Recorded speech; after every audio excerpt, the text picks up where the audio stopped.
चंबल की धरती और ये धरती है आदरणीय पीपी चौधरी साहब की। उनको मैं याद करते हुए भाई सुनील मौर्य जी के अभी पिछले दिनों हम लोग 26 जून को लखनऊ में मिले थे, तो उन्होंने ऐसा कार्यक्रम यहाँ आयोजित करने का संकल्प लिया और इस मौके पर उन्होंने कैलारस में बहुत ही रिमोट एरिया है, देहाती क्षेत्र है, और इसमें हम लोग जब ऑफिस में उद्घाटन के लिए गए तभी ये टैग लाइन ये मूक नायक से बहुजन नायक होते हुए आज लोक नायक तक हम पहुँचे हैं। आप सभी को सुनील मौर्य जी के अदम्य साहस को मैं कोट कोट बधाई और उनके साथ महापुरुषों के आंदोलन को पुनर्जीवित करने के काम के साथ कदम तालमेल मिलाते हुए आपके साथ चलेंगे, खड़े रहेंगे, साथ देंगे, आपका साथ लेंगे।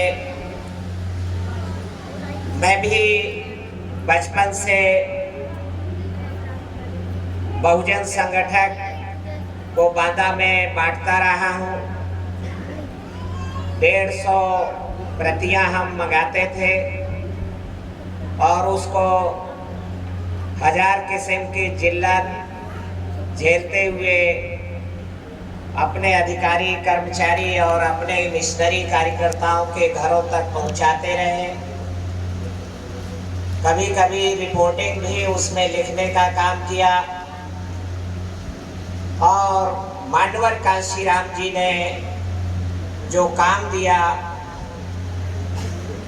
तो आपके चंबल से लगा हुआ बुंदेलखंड आदरणीय चौधरी साहब, पीपी चौधरी साहब कि हमारी केमिस्ट्री मिलती रही है। इलाहाबाद का 1988 का चुनाव था, तो हम लोग शंकरगढ़ के इलाके में मांडवर कांशीराम साहब के लिए जबरदस्त कैंपेन किए और इस चंबल में निश्चित रूप से मांडवर कांशीराम जी के विचारों के बीच गांव-गांव, गली-गली, मोहल्ले-मोहल्ले पहुंचा करके अंकुरण, बीजों का अंकुरण और बीजों को पौधा बनाना और फलदार वृक्ष के रूप में परिवर्तित करने में आदरणीय पीपी चौधरी साहब का बड़ा योगदान है। मैं उनको इस मौके पर याद करता हूँ, नमन करता हूँ। एक षड्यंत्रपूर्ण हत्या उनकी हुई है और उस षड्यंत्रपूर्ण हत्या में अपनों का भी कम हाथ नहीं है। इसलिए हमें पुनः उठ खड़े होना होगा। हमारे शहीदों का बलिदान बेकार न जाने पाए। मैं इस मौके पर आपसे दरखास्त करूंगा कि पत्रकारिता हमारी सामाजिक परिवर्तन आंदोलन के लिए परम आवश्यकता है। इलेक्ट्रॉनिक मीडिया के रूप में हम लोग काफ़ी तेजी के साथ आगे बढ़ रहे हैं। सुबह मैं आया तो 2-3 साथी यहाँ और मिले, बहुजन साथी सामने ही मेरे बैठे हैं। पर अभी प्रिंट मीडिया के क्षेत्र में हम पिछड़ते जा रहे हैं। प्रिंट मीडिया, बहुजन संगठन के मानवर कांशीराम जी के जो भाषण हैं, स्पीचेज हैं, जिनको नागपुर, अहमदाबाद, हावड़ा, कोलकाता और दिल्ली में जला दिया गया,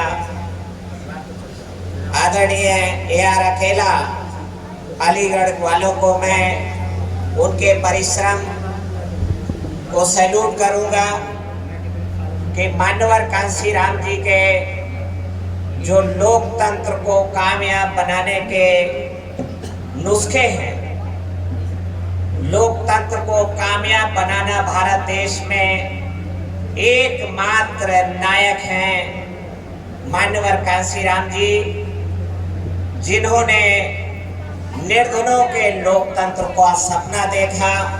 सीमित संसाधन के बल पर इलाहाबाद की धरती में ही उन्होंने ऐलान किया कि मेरा चुनाव लड़ने का मकसद जीतने का नहीं है।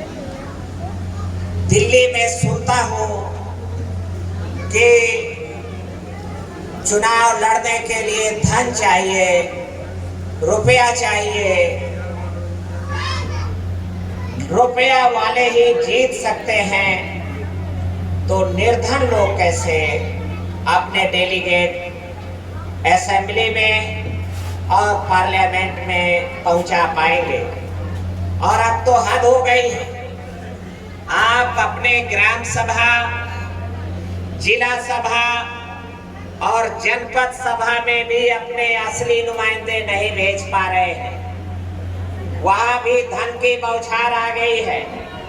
तो मान्यवर कांशीराम साहब ने कहा कि निर्धन लोग भी कैसे चुनाव लड़ सकते हैं और कैसे चुनाव जीत सकते हैं। इसलिए मैं इलाहाबाद से चुनाव लड़ रहा हूं। इसका ट्रेनिंग कैंप है ये। और आदरणीय PP चौधरी साहब, हम लोग वहां प्रशिक्षु थे, ट्रेनिंग थे, और ट्रेनिंग वहां से लेकर के बुंदेलखंड में इन बीजों को हमने फैलाने का काम किया। आदरणीय चौधरी साहब ने यहाँ चंबल में फैलाने का काम किया। तो मैं आपसे कहना चाहता हूँ, आप में से अधिकांश लोग मान्यवर कांशीराम जी के आंदोलन को पुनर्जीवित करने की चाहत रखते हैं। वही कंप्लीट मूवमेंट है जो हमें आपको, आपकी चाहत को पूरा करते हुए मध्य प्रदेश का भी हुक्मरान बनाने में वो कंप्लीट रोड मैप है। इसलिए मैं आपसे कहना चाहूंगा, निवेदन करना चाहूंगा कि आनंद साहित्य सदन ने, हम लोगों ने मान्यवर कांशीराम जी के भाषणों को पुनर्मुद्रित करके जो बहुजन संगठन में पाए गए और प्रामाणिकता के साथ आप तक पहुंचाने का काम किया है। आप उनको मंगाए, भाई अनिल पचौरिया ने उनको आपके यहाँ मंगाया है और कई सेट मंगाए हैं। प्रत्येक नौजवान के लिए मैं संक्षेप में कहना चाहूंगा कि जिन लोगों ने मान्यवर कांशीराम जी के बीजों को धरती के अंदर बोया और धरती की नमी के द्वारा उसके कवच को गीला किया ताकि अंकुरण फूट आए, वो लोग आज हमारे बीच में ज्यादातर नहीं हैं। बीज के सप्लायर अभी जिंदा है, पर बीज दानदाता को नहीं पता है कि बीज का अंकुरण कैसे होता है, बीज पौधा कैसे बनता है, निर्धनों का लोकतंत्र कैसे कामयाब होता है। इसके लिए मददगार साबित होंगे मान्यवर कांशीराम जी के स्पीच, और वो लोग मददगार साबित होंगे जिन्होंने बीज बोए हैं, जिन्होंने बीजों को अंकुरण करा के पौधा बनाया और पेड़ बनाया और पेड़ों को फलदार बनाया। आज हमारी सबकी ललक फलों की तरफ है। फलों की तरफ सब आकर्षित हैं, सम्मोहन की दशा तक आकर्षित हैं। दुश्मन ने हमारी इसी मनोदशा का लाभ लिया और उन्होंने गौर किया और मानवर कांसीराम साहब ने कमाल किया कि जब हमारा सबका ध्यान राजनीति के फलों की तरफ है तो दुश्मन ने, मानवर कांसीराम जी ने उन फलों को रस निकाला और रस निकालकर प्रत्येक जाति के पिछड़े वर्गों के, दलितों के भी प्रत्येक जाति के ओठों तक, जिह्वा तक पहुंचाने का काम किया। भले एक एक चम्मच, आपके बगल में जौरा है, कुशवाहा समाज को भी उसका रस चखने को मिला। थोड़ी दूर जाते हैं करेरा है, वहां से पाल समाज के भाई को भी वो फल, वो रस चखने को मिला। पर आपकी अनुभूति फलों तक है। दुश्मन ने खेल कर दिया। आपके सम्मोहन जब फलों की तरफ था, हमारी टकटकी ऊपर की ओर फलों की तरफ थी, दुश्मन ने मौके का फायदा लिया, आपकी जड़ें काट डाली है, जड़ों पर आघात पहुंचा है, जिसको मानवर कांसीराम साहब ने नॉन पॉलिटिकल रूट्स कहा, गैर राजनीतिक जड़ें कहा। आज वो गैर राजनीतिक जड़ें काटी जा चुकी हैं। धन का चुनाव हो गया है। धन के चुनाव में, चुनाव अगर वोटों से होगा तो वो जीतेंगे जिनके पास वोट ज्यादा है। चुनाव अगर नोटों से होगा तो वो जीतेंगे जिनके पास नोट ज्यादा है। हमें तय करना है कि हमारे पास क्या ज्यादा है, वोट या नोट। आपके पास क्या ज्यादा है? बहुजनों के पास वोट ज्यादा है। तो मानवर कांसीराम साहब ने सीमित संसाधनों का उपयोग करके एक मजदूर के बेटे को भी असेंबली में पहुंचाने का काम किया।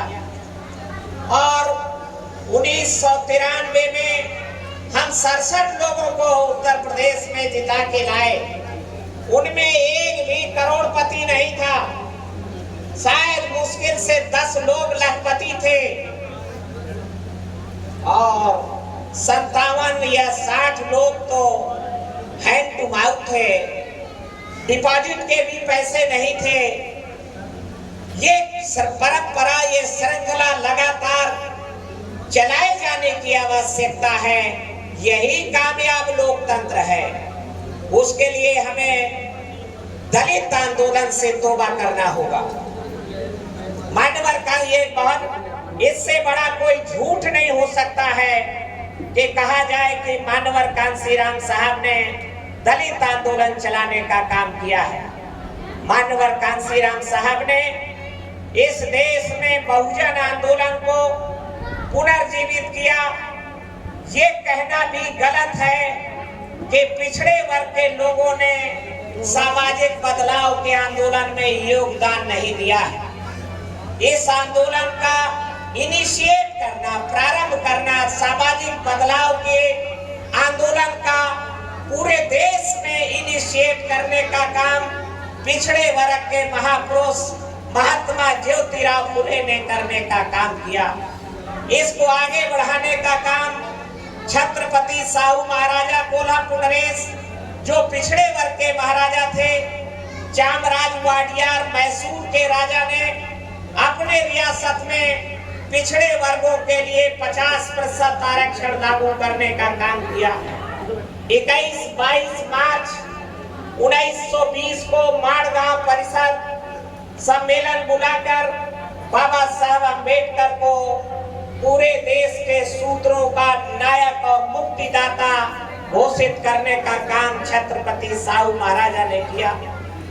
इसलिए ये जो ब्राह्मणवादी दलित हैं, ये जो ब्राह्मणिकल दलित हैं, हमें इनसे सावधान रहने की आवश्यकता है।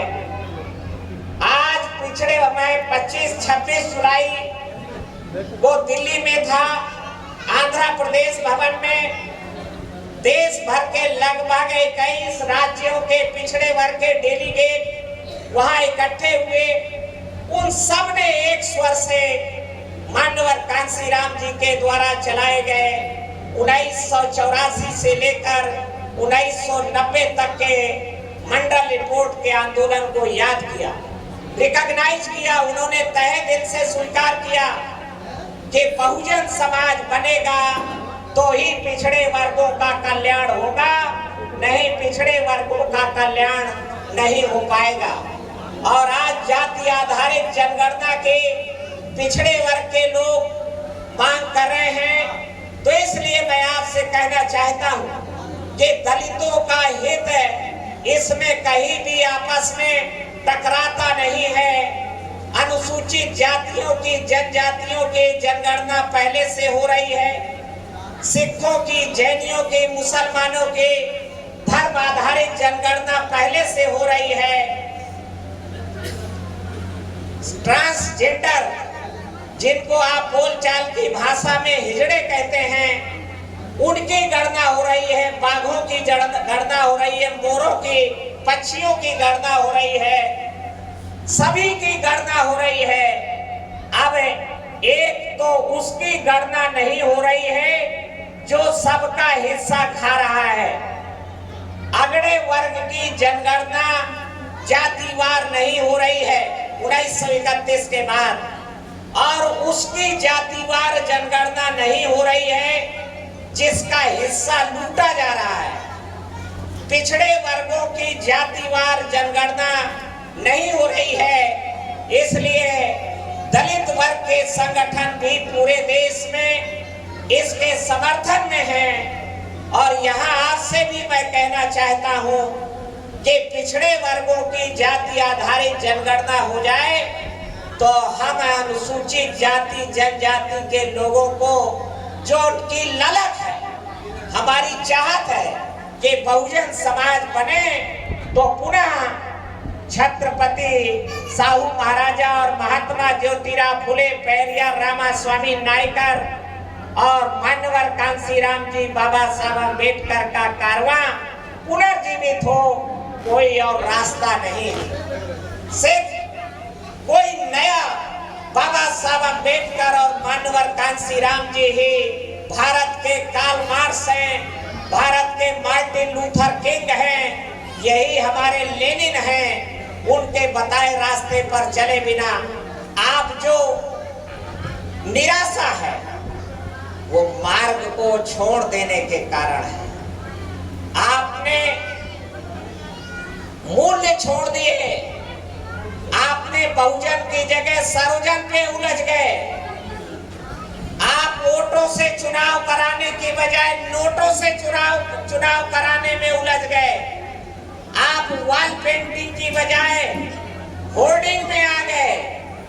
आप जन के चुनाव की बजाय धन के चुनाव में आ गए, और इस कारण से आप उनके मार्ग पर नकल किया। और आपको बताऊं, मैं बहुत संक्षेप में कह करके अब बात खत्म करना चाहता हूं। लाल साहब की क्लास हो चुकी है, कंप्लीट गुरुदीक्षा लाल साहब ने आप सबको भी और भाई सुनील मौर्य जी को दे दी है, तो ज्यादा बोलने का नहीं है, पर मैं आपसे कहना चाहूंगा, बाबा साहब अम्बेडकर का पार्लियामेंट में 23 नवंबर 1950 को विद्युता के मुद्दे पर असेंबली और पार्लियामेंट में चुने जाने के लिए शैक्षिक योग्यता भी होनी चाहिए। Professor K.T.. साय ने ये प्रस्ताव लेके आए, तो बाबा साहब अम्बेडकर ने उसका जवाब देते हुए 23 नवंबर 1950 को कहा कि शैक्षिक योग्यता नहीं लगाई जा सकती है, पर जिस चीज को मैं यहाँ रेखांकित करना चाहूंगा कि लोकसभा और विधानसभाओं में चुने जाने के लिए ज्ञान के साथ साथ सील का होना बहुत जरूरी है। सील विहीन और चरित्रहीन व्यक्ति, ज्ञानी व्यक्ति, सील विहीन ज्ञान खतरनाक होता है। भूखे जंगली भेड़िया बीस्ट के समान होता है। इसलिए उन्होंने कहा कि मैं बुद्ध के शब्दों में कहूं कि ज्ञान के साथ साथ ज्ञान से कहीं ज्यादा सील का होना जरूरी है। इसलिए 1946 में जब अंग्रेज भारत छोड़ने की तैयारी कर रहे थे तो मोहनदास करमचंद गांधी ने जवाहरलाल नेहरू से कहा कि इस देश का जो ये वर्टिकल सोशल ऑर्डर है, ऊर्ध्वाधर खड़ी हुई जो समाज व्यवस्था है, चतुर्वर्णीय जातियों पर आधारित जो समाज व्यवस्था है, ये हमारे पुरखों की बनाई हुई व्यवस्था है। हमारे पूर्वज, महात्मा गांधी कह रहा है जवाहरलाल नेहरू से कि हमारे पुरखों ने इसको बहुत जतन से बनाया है। दुनिया के किसी मुल्क में इतनी कारीगरी के साथ जाति व्यवस्था नहीं है, इतना जातियों के आधार पे क्रम विभाजन नहीं है, इतनी क्रमिक असमानता और पूरा ऑटोमेटिक मशीन के तरीके से सब चल रहा है। ये हेरिटेज है हमारे लिए, ये हमारी धरोहर है। इस व्यवस्था को, ऊंची नीची जातियों की व्यवस्था को बनाए रखना आने वाली पीढ़ी के लिए लाभदायक है। इसलिए नेहरू हमें इस जात पात के शोषण के, जुल्म के व्यवस्था को बनाए रखना है।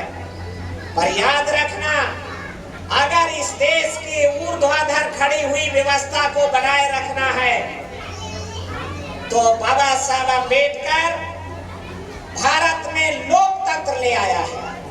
हम नहीं चाहते थे कि भारत में लोकतंत्र आए, पर अम्बेडकर भारत में लोकतंत्र ले आया है।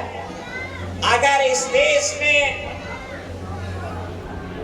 लोकसभा, विधानसभा में चरित्रवान लोग पहुंच जाएंगे, चरित्रवान लोगों के पहुंचने से सीलवान, मोरल करेज वाले, नैतिक बल वाले लोग पहुंचेंगे तो अनिवार्य रूप से ऐसी खड़ी हुई व्यवस्था को बदलकर जन दबाव में ऐसा करना जरूरी हो जाएगा।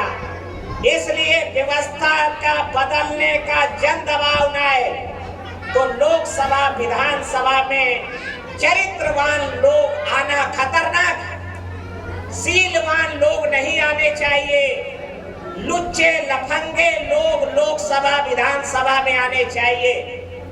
इसलिए मैंने भी अपना काम किया। पूरे देश के सरदार वल्लभ भाई पटेल को कांग्रेस कमेटियों ने, प्रांतीय कमेटियों ने कहा कि सरदार वल्लभ भाई पटेल जो मोरली स्ट्रांग आदमी है, चरित्र बल से मजबूत आदमी है, उसको राष्ट्रीय अध्यक्ष बनाया जाए। अगर सरदार वल्लभ भाई पटेल राष्ट्रीय अध्यक्ष बन जाता तो ऐसी खड़ी हुई व्यवस्था को बदलना का रास्ता प्रशस्त हो जाएगा। इसलिए मैंने अपना काम किया, सरदार वीटो पावर का इस्तेमाल किया, सरदार वल्लभ भाई पटेल को किनारे किया और तुम जैसे अय्याश आदमी को मैं लेके आया हूँ, राष्ट्रीय अध्यक्ष बनाया हूँ। इसलिए आपकी भी परम ड्यूटी है कि चरित्रहीन और सील विहीन क्रिमिनल भी आए तो चलेगा। आपको अगर इस देश की ऊर्ध्वाधर खड़ी हुई व्यवस्था को बनाना है, बचाए रखना है, जुल्म की, शोषण की, अन्याय की, हत्या की, बलात्कार की, छुआछूत की व्यवस्था को बनाए रखना है तो लोकसभा, विधानसभा में सीलवान आदमी नहीं आना चाहिए। मैंने अपनी ड्यूटी पूरी किया, तुम्हें प्रधानमंत्री तक पहुंचाया। इसलिए मेरे भाइयों, मैं ये बहुत जोर दे के आपसे कहना चाहता हूँ, आपका भी आंदोलन जो लड़खड़ा गया है वो सील को काउंट ना करने के कारण है। चरित्र को, नैतिक बल को मूल्यांकन न करने के कारण अब हम इस मोड़ पर खड़े हैं कि अपनी जात का नेता ही पर्याप्त नहीं है, बल्कि अपनी जात का सीलवान, चरित्रवान नायक भी जरूरी है। मैं ऐसी आपसे अपील करते हुए और आपसे कहना चाहता हूं कि जिनकी आकांक्षा फलों को प्राप्त करने की है, उनको जड़ों को सींचना होगा। जो लोग जड़ों को सींचते हैं वो अनिवार्य रूप से फलों के उपलब्धता को प्राप्त कर लेते हैं। जो लोग फलों की तरफ ही लपकते रहते हैं, जड़ों से चूक जाते हैं। इससे पता चलता है कि उनकी फलों की चाहत असल नहीं है, फलों की चाहत भी सतही है, नकली है।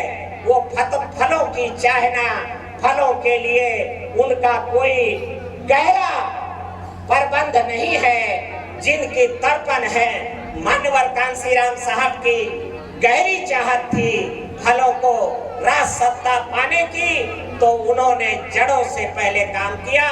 इसलिए यहाँ पर उपस्थित नौजवानों का मैं आह्वान करना चाहूंगा कि मानवर कांसीराम जी का आंदोलन पुनर्जीवित करना हमारी नितांत आवश्यकता है।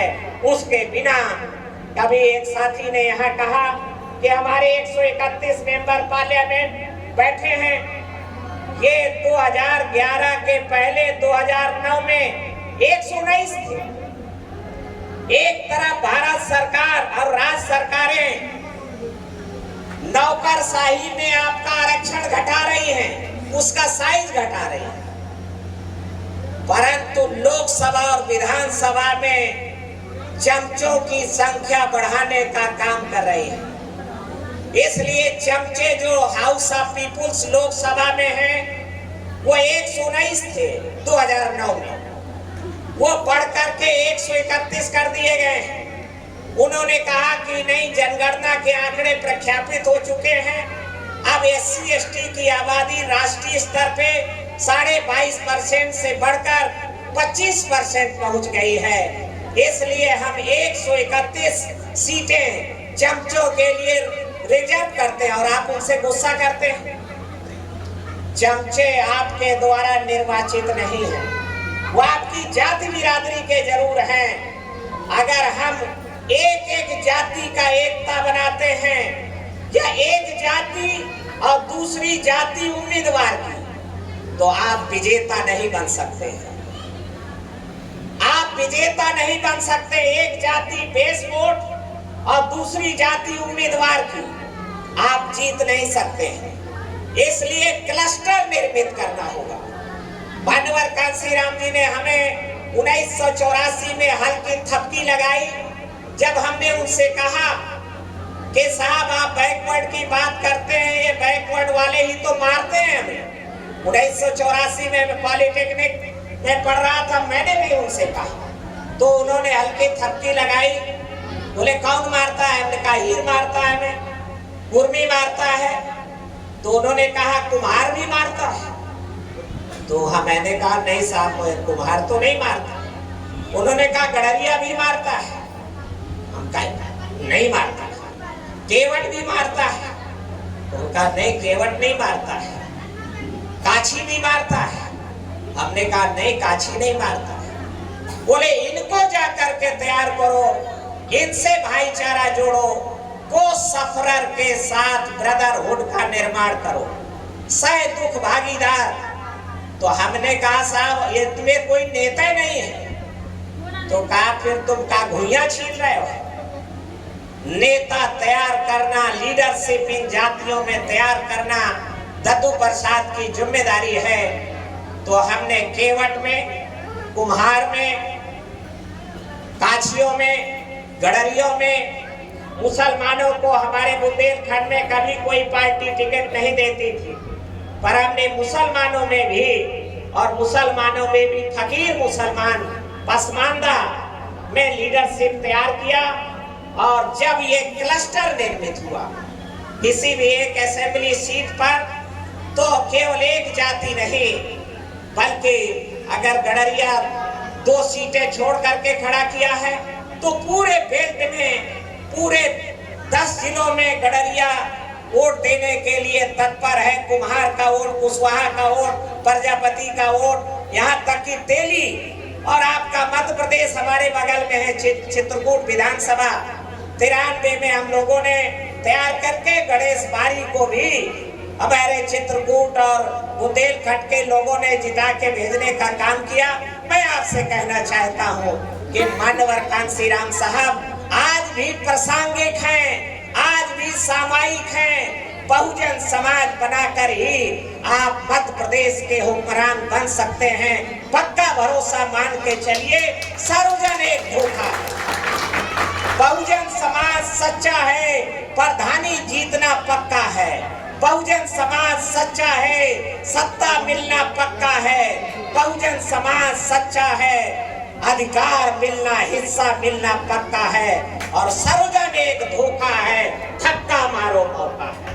और इसलिए शिक्षा आपकी लूटी जा रही है। बेसिक एजुकेशन पूरे देश में खतरा, हमला बोल दिया गया है। इसलिए बुनियादी शिक्षा अगर नहीं बचा पाएंगे, आगे सत्ता तक भी आपकी यात्रा अवरुद्ध हो जाएगी।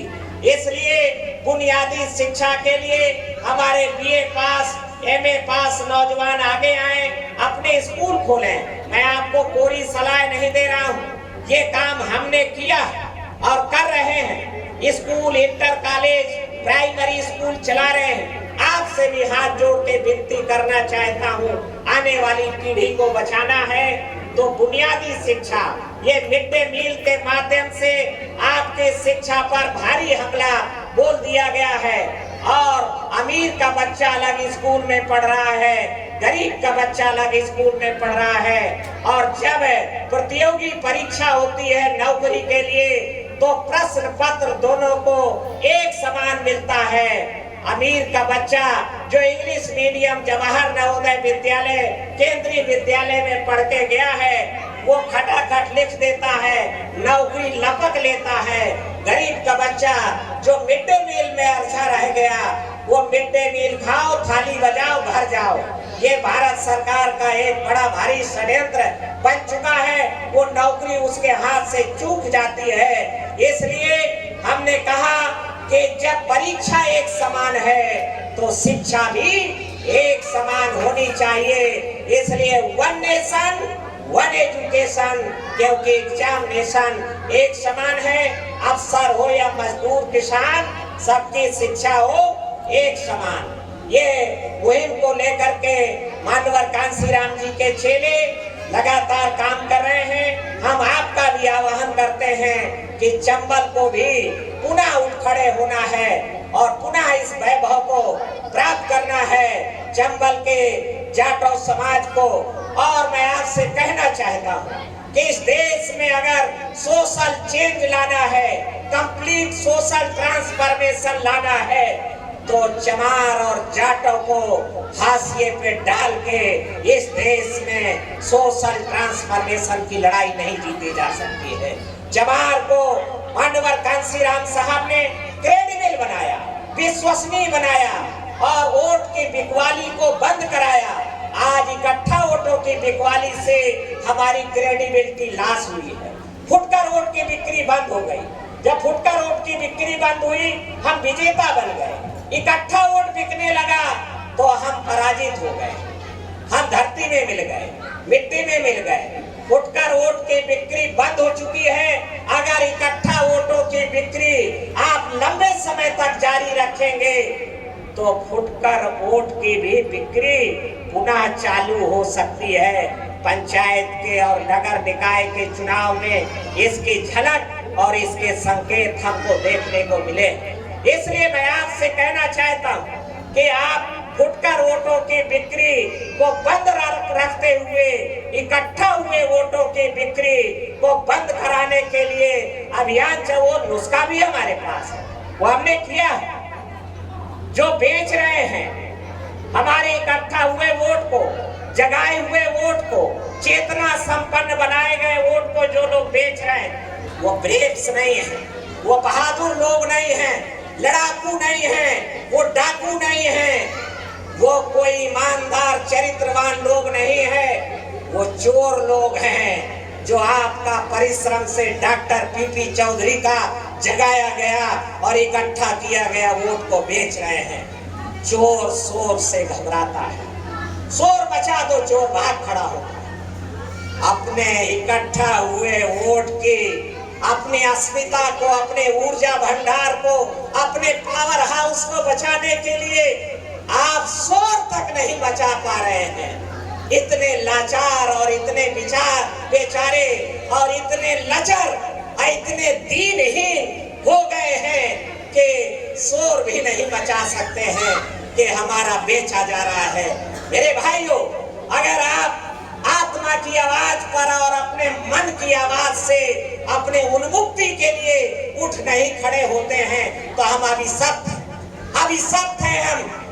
मैं बहुत साफ शब्दों में कहना चाहता हूँ कि सीमित संसाधन का बड़े पैमाने पर उपयोग करके ही इस देश में आप राज सत्ता को प्राप्त कर सकते हैं, अपने मुक्ति मार्ग को प्रशस्त कर सकते हैं। अगर आपने धनवानों के द्वारा धनवानों को परास्त करना, धनवानों के द्वारा धनवानों को परास्त करने की मानवर कांसी राम जी की दिलचस्पी नहीं। मानवर कांसी राम जी ने कभी धनवानों के द्वारा धनवानों को परास्त करने की फिलॉसफी पर काम नहीं किया। मानवर कांसी राम जी ने निर्धनों और सीमित संसाधनों के बल पर धनवानों को चारों खाने चित्त करके और निर्धनों को हुक्मरान बनाने की नीति पर काम किया है।